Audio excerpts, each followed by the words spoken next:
Хочуць, каб людзі маўчалі, нічога не абмяркоўвалі і нават не думалі пра ўласную будучыню. У Беларусі завялі крымінальную справу на аўтараў і гасцей двух выданняў нашага ток-шоу «План Б», якія выйшлі ў эфір сёлета ў сакавіку. Ужо некалькі месяцаў уладзяць ператрусы ў сваякоў, удзельнікаў праграмы, справу вядзе следчы Цімашчэня. Вітаю, шаноўнае гаспадарства, з вами Вітаўт Ціўчык, запрашаю на аб'ектыў. Адной рукой арыштоўвае, а іншай вітае. Лукашенко сустрэўся з іншаземцамі, якія жывуць у Беларусі. Здесь все они становятся нашими и даже моими, как я часто говорю, моими русскими. Альтэрнатыва для Ютьюбу. Рэжым запусціў свой відэагостынг і адразу напоўніў яго прапагандай. Яны спрабуюць хоць штось зрабіць, нешта выдумаць, таксама не будзе працаваць. Трагедыя ў сталіцы. Маладзён на самакаце трапіў пад машыну. Правілы дарожнага руху змяняюць. Статистикой в первую очередь и вызваны изменения в правила дорожного движения. Лукашенко зноў заявіў пра гатоўнасць наладжваць дачыненні з Польшчай. Разам з тым узурпатар абвінаваціў суседзяў у жаданні акупаваць заходнюю Беларусь. І ў той самай прамове заявіў, 99% палякаў падтрымліваюць ягоную палітыку. А Беларусь, Украіну і Арменію ніхто на захадзе нібыта не чакае. Усе гэтыя тэзы Лукашенко агучыў на сустрэчы з замежнікамі, якія жывуць у нашай краіне. Кацярына Гардзеева. Лукашенко ўзяўся за замежнікаў. Напярэдадні Дня народнага адзінства ён сустрэўся з прадстаўнікамі розных нацыянальнасцяў, што жывуць на тэрыторыі нашай краіны. Здесь все они становятся нашими и даже моими, как я часто говорю, моими русскими, моими украинцами, моими поляками. Так было, так есть и так будет всегда. Ласкавыя словы на адрас мігрантаў гучаць на фоне буйнога дэмаграфічнага крызісу, што пануе ў Беларусі. Паводле Белстату, цягам года колькасць грамадзянаў нашай краіны скарацілася амаль на 45 000 асобаў. Як вынік, не хапае працоўных рук. Цяпер у краіне больш за 150 000 вакансіяў. Гэтая рыторыка пра тое, як в Беларусі мір і згода і няма ніякіх там негатыўных праяваў міжнацыянальных праблемаў, то яна, напэўна, мае сэнс і вот в гэтым сэнсе, в сэнсе прыцягвання, запрашэння працоўнай сілы з іншых рэгіёнаў. Канешне, чалавек з далёкіх краінаў не можа внікнуць, а будзе верыць гэтаму.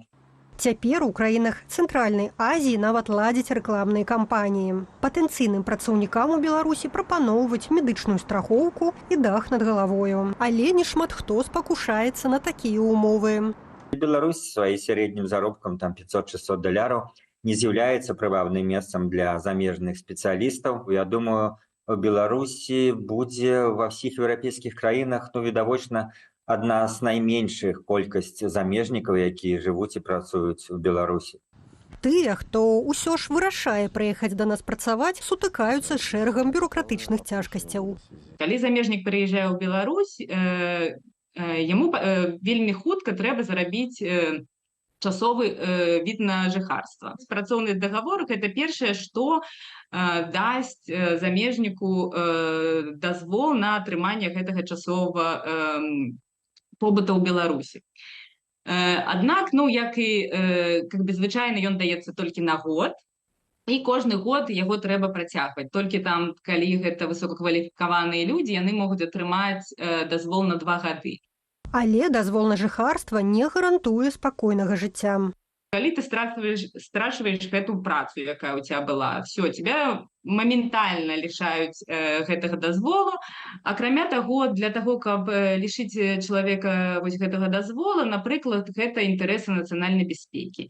А гэта вельмі шырокі тэрмін у Беларусі, як мы ведаем. Грамадзянам так званых несяброўскіх краінаў, што жывуць у Беларусі, яшчэ цяжэй. Пад пагрозай не толькі дазвол на жыхарства, але і асабістая бяспека. Гэтак на пачатку верасня сілавікі затрымалі грамадзяніна Японіі. Яго абвінавачваюць у шпіянажы.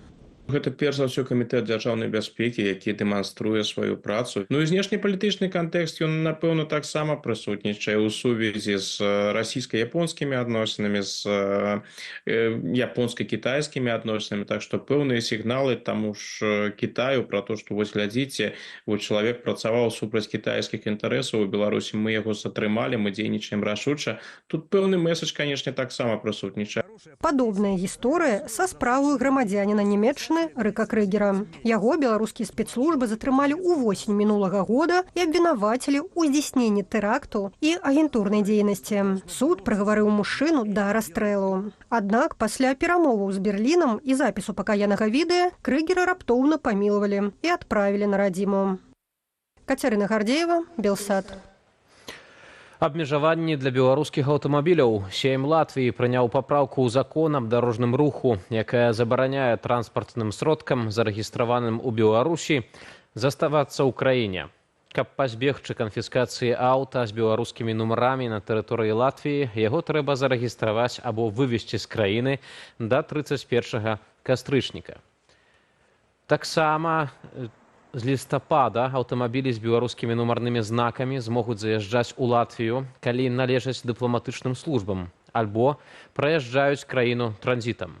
Пры гэтым у апошнім выпадку кіроўцам загадзя неабходна звярнуцца ў дырэкцыю бяспекі дарожнага руху для атрымання адпаведнага дазволу. Слабая бачнасць, смуга і пах гару. Дым ад пажараў у лясах і на балотах дасягнуў беларускай сталіцы. Мінчукі скардзяцца на смог. Паводле Белгідрамету, канцэнтрацыя забруджвальных рэчываў у сталічным паветры ў норме. Да таго ж сіноптыкі прагназуюць, што неўзабаве ў краіне пойдуць дажджы і сітуацыя палепшыцца.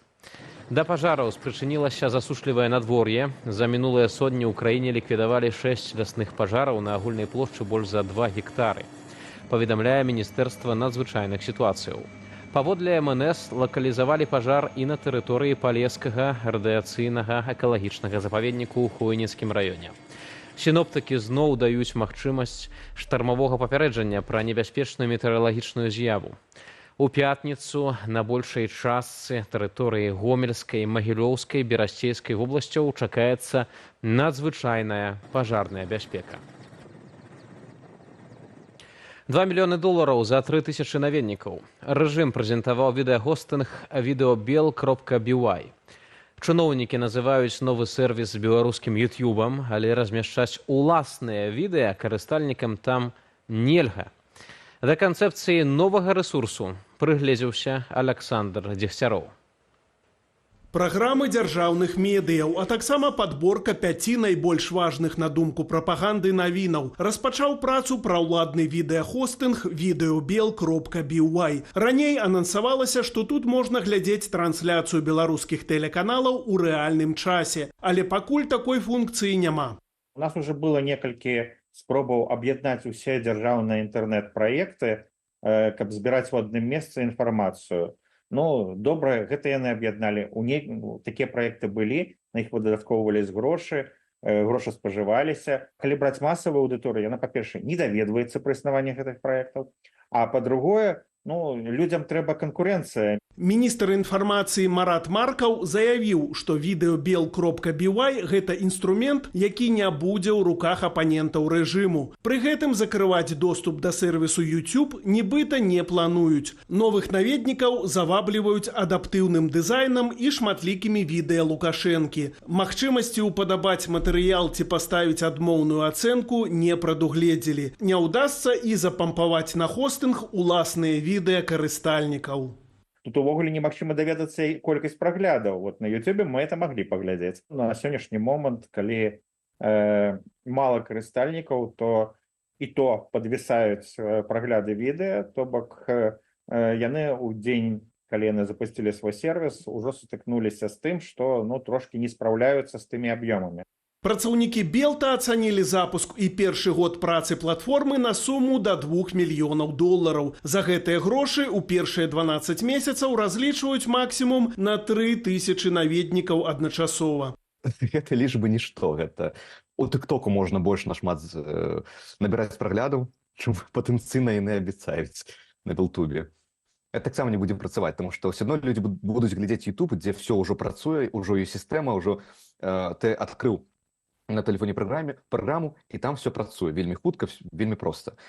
У Расіі таксама існуе відэахостынг, аналагічны сусветным агрэгатарам відэакантэнту, які завецца Рутюб. Нягледзячы на спробы Крамлю запаволіць YouTube, расійскі адпаведнік не можа пахваліцца такой жа статыстыкай праглядаў і аб'ёмам стваральнікаў кантэнту. Фактычна у іх просто сабралася тусоўка пра расійскіх праўладных людзей, якія ствараюць для сябе ж кантэнт. Але нават тых, каго яны перацягваюць, яны скардзяцца, што Рутуб нічога не плаціць.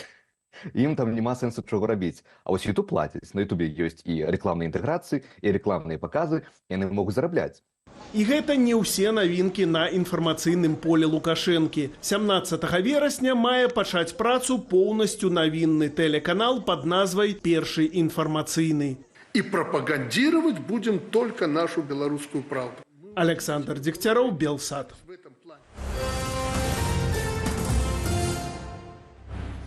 Каралеўская дапамога. Бельгійскі прынц Мішэль де Лінь асабіста прывёз пікап для палка Каліноўскага. Урачыстая перадача аўта адбылася ў горадзе Збараж Тэрнопольскай вобласці Украіны. Набылі пікап дыяспара беларусаў Бельгіі і грамадская арганізацыя украінскага хірурга пад назваю «Місія Гігара Вітэнкі».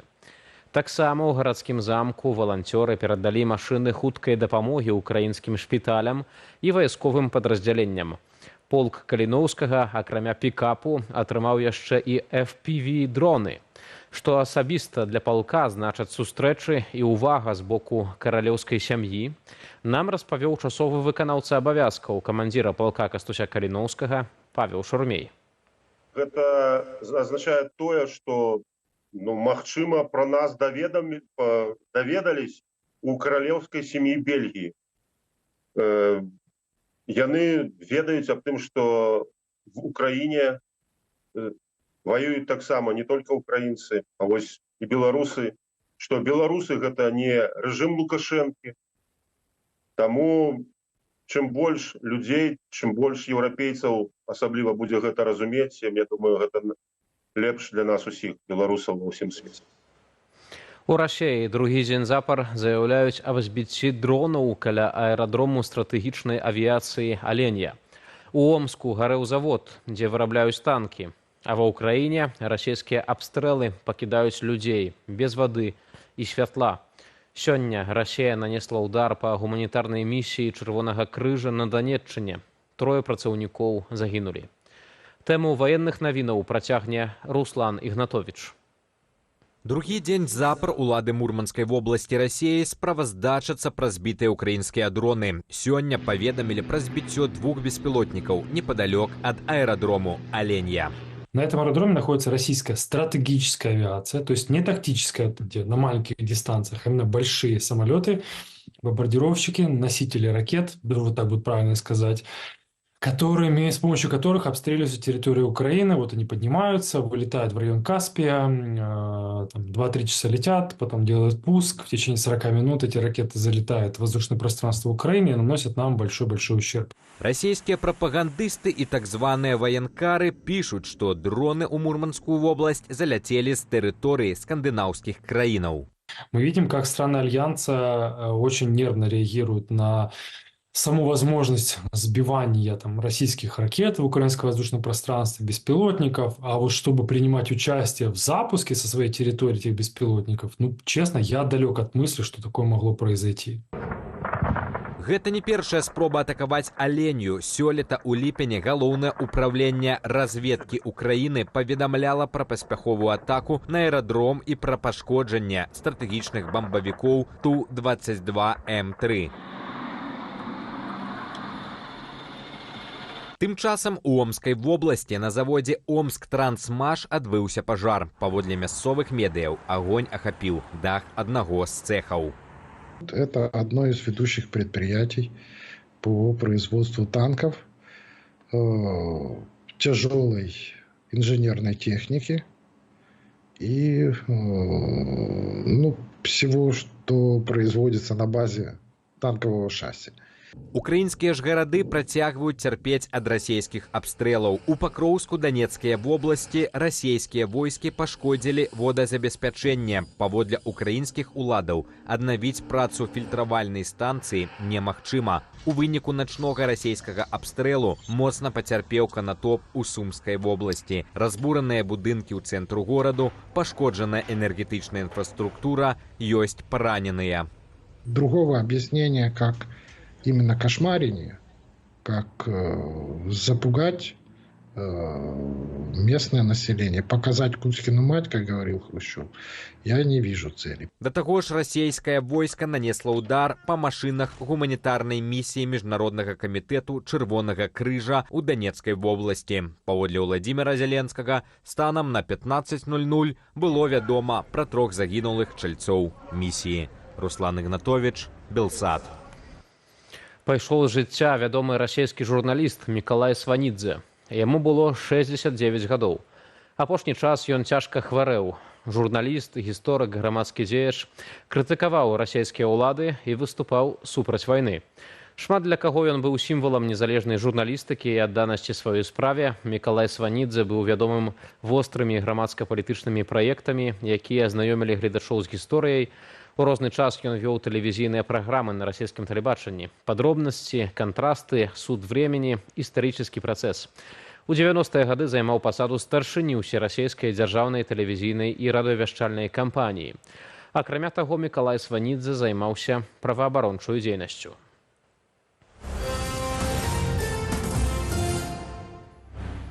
Трагедыя ў Менску. Карыстальнік самакату загінуў уначы ў сутыкненні з аўтамабілем. Між тым, на прававым форуме Беларусі з'явіўся праект указу аб зменах у правілы дарожнага руху. Ці дапамогуць яны зменшыць колькасць аварыяў і смерцяў, высвятляў Ян Федарович. У Менску на праспекце Машэрава загінуў малады чалавек, 24-гадовы хлопец. Ён выехаў на электрасамакаце на пешеходный пераход, там яго сбил автомобиль. По предварительной информации, самокатчик двигался на запрещающий сигнал светофора. 24-летний пешеход от полученных телесных повреждений скончался на месте происшествия. Гэта далёка не першае дарожна-транспартнае здарэнне ў Беларусі з удзелам электрасамакатаў на праезнай частцы. Да таго ж яны часцяком ствараюць небяспечныя сітуацыі таксама на пешеходных дорожках. У сувязі з гэтым МУС падрыхтавала змены ў правілы дарожнага руху. Праект указу разместили на сайте правового форума Беларуси. Когда в ДТП участвуют лица, передвигающиеся на средствах персональной мобильности, возросло на 70%. Вот такой статистикой в первую очередь и вызваны изменения в правилах дорожного движения. Проектам указу электрасамакаты і гіраскутары, максімальная хуткасць якіх можа перавышаць 25 км на гадзіну, прыраўняюць да механічных транспартавых сродкаў. Адпаведна, ім забаронена будзе перасоўвацца па пешаходных зонах, а асобы, якія імі кіруюць, будуць прыраўненыя да кіроўцаў, а не да пешаходаў, як цяпер. Да таго ж прадугледжанае новаўвядзенне для раварыстаў. Іх абавяжуць спешвацца перад кожным пешаходным пераходам за выняткам некаторых спецыяльна вызначаных. Лічу, што гэта вельмі добрыя змены і трэба было давно гэта зрабіць, таму што сучаснасць такая, што іх ўсё больш і больш, і якая будзе адказнасць у гэтых людзей, якія такімі перасоўваюцца такімі сродкамі. Калі гэта хутка, калі гэта вельмі небяспечна. У 2023 годзе на пешаходных пераходах і велосіпедных пераездах адбылося 23 ДТЗ з удзелам асобаў, якія перамяшчаліся на сродках персанальнай мабільнасці. Траўмы рознай ступені цяжкасці атрымалі 23 асобы. 2 гады таму было пазволена раверыстам і іншым сродкам перасоўвацца па пешаходным пераходзе, не спешываясь. І я лічу, што з гэтага і пайшла гэта увелічэнне адсоткаў раненых і загінулых. Абмеркаванне зменаў у правілах дарожнага руху працягнецца да 27 верасня. Кожны ахвотны можа пакінуць каментар з гэтай нагоды на прававым форуме Беларусі. Ян Федарович, Белсат. Нягледзячы на высокую пажарную небяспеку, некаторыя лясы ў Беларусі дагэтуль адкрытыя для грыбнікоў. Гушчары здзіўляюць дзіўным ураджаем. То рэдкім фіялетавым розічам шампіньёна, то галавачамі памерам з баскетбольны мяч. Разам з тым сёлета ў Беларусі фіксуюць шмат атручванняў. Як выжыць у грыбны сезон, глядзіце ў нашым сюжэце. Дажджы з навальніцамі і да 28 градусаў цяпла. Прагноз на выходныя, які асабліва парадуе грыбнікоў. Цёплае і вільготнае надвор'е найлепш спрыяе росту грыбоў. Ой, какой! Сёлета іх сезон пачаўся адносна рана, ў чэрвені, але адметны гэты год не толькі ўраджайнасцю, але і цікавымі знаходкамі. Напрыклад, новым для Беларусі видом ядомых лисичек. В дебрях белорусских болот нам попалась лисичка желтеющая. Когда вот просто обжарить солью на масле, консистенция как кальмар и гриб, вот что-то по центру, текстура такая упругая, гибкая. Ранні пачатак грыбнога сезону паспрыяў і рэкорду ў колькасці атручванняў. Іх ужо 13, у 1,5 разы больш, чым за той жа перыяд летась, паведамляла Міністэрства аховы здароўя. Самы рэзанансны выпадак атручвання ў Магілёўскай вобласці белай паганкай дзяцей 8, 3,5 і 2 гадоў. Яны ў крытычным стане трапілі ў Менскі цэнтр трансплантологіі. Детям, в принципе, где-то до 12 лет вообще не рекомендуется употреблять в пищу дикорослые грибы. Ну, потому что у них еще дезинтоксикационная функция печени еще не сформирована должным образом, как у взрослых. И у них эти отравления проявляются намного тяжелее. Атручванне менавіта грыбамі мае некалькі характэрных прыкметаў, такіх як галаўны боль, нястрыманыя ваніты, слабасць. Хуткасць з'яўлення сімптомаў залежыць ад віду грыба, кажа доктар Сергей Недашкоўскі. Так і мухаморы труцяць арганізм праз 2-3 гадзіны, а вось белая паганка праяўляецца толькі праз 6-8 гадзінаў. Ва ўсіх выпадках выжыванне і наступствы будуць залежаць ад таго, як хутка чалавек атрымае медычную дапамогу, прычым пачаць аказваць яе трэба яшчэ да прыезду медыкаў. Промыть желудок ресторанным способом, то есть выпить большое количество воды, 1,5-2 литра, ну и введением пальцем в ротоглотку попытаться вызвать рвоту, то есть промыть желудок. Это не 1-2 таблетки активированного угля, а с лечебной целью рекомендуется хотя бы полграмма на килограмм массы тела. Украінскі біолог Алексей Коваленко заклікае быць асцярожнымі не толькі з патэнцыйна атрутнымі грыбамі, бо нават ядомыя могуць нашкодзіць. Я б яшчэ даў параду не ўжываць грыбоў адразу вялікай колькасці, бо акрамя атруты ёсць такі нюанс, як індывідуальная чуллівасць. На шчасце, гэтая чуллівасць не мае нейкіх сур'ёзных наступстваў, але непрыемнасці могуць быць. Паводле Алексея Ковалёва, ніякія народныя прыкметы, кшталту смаку грыбной ножкі або колеру вады пасля адвару ненадзейныя. Адзіны пэўны спосаб не атруціцца дакладна ведаць, які грыб перад вамі. Дапамагчы тут могуць шматлікія суполкі грыбнікоў, якіх шмат у сацыяльных сетках. Там жа можна ўдакладніць і нюансы іх прыгатавання. Аднак самым надзейным спосабам абароны і медыкі, і біёлагі называюць іншае правіла – не браць грыбоў, у якіх вы не пэўныя на 100%. Антон Бяздольны, Белсат. Касмічныя турысты упершыню ў гісторыі выйшлі ў адкрыты космас. На арбіце, на вышыні больш за 700 кіламетраў над зямлёю свае імёны ў гісторыю чалавецтва і касмічныя галіны упісалі Джэрэд Айзекмен і Сэра Гіліс. Двое чальцоў экіпажу амерыканскага шматразовага карабля «Кру Дрэган» па чарзе выйшлі з капсулы ў адкрыты космас і прабылі там прыкладна 20 хвілінаў кожны. Айзекмен і Гіліс – двое з 4 непрафесійных астранаўтаў, якіх кампанія SpaceX адправіла, каб здзейсніць першы камерцыйны выхад у адкрыты космас. Да гэтага гістарычнага моманту экіпаж Паўларыс Дон рыхтаваўся 2,5 гады. Усяго палёт турыстаў на арбіту павінен працягнуцца 5 дзён. Яны правядуць 36 навуковых эксперыментаў. Першым у адкрытым космасе пабываў савецкі лётчык-касманаўт Алексей Лявонаў. Гэта адбылося 18 сакавіка 1965 года. Беларусам трэба рыхтаваць план. Цікавая размова з часовым выканаўцам абавязкаў камандзіра палка Каліноўскага Паўлам дзядзькам Шурмеем. Праз момант у праграме Віталя Бабіна «Белсадзум» запрашаю застацца.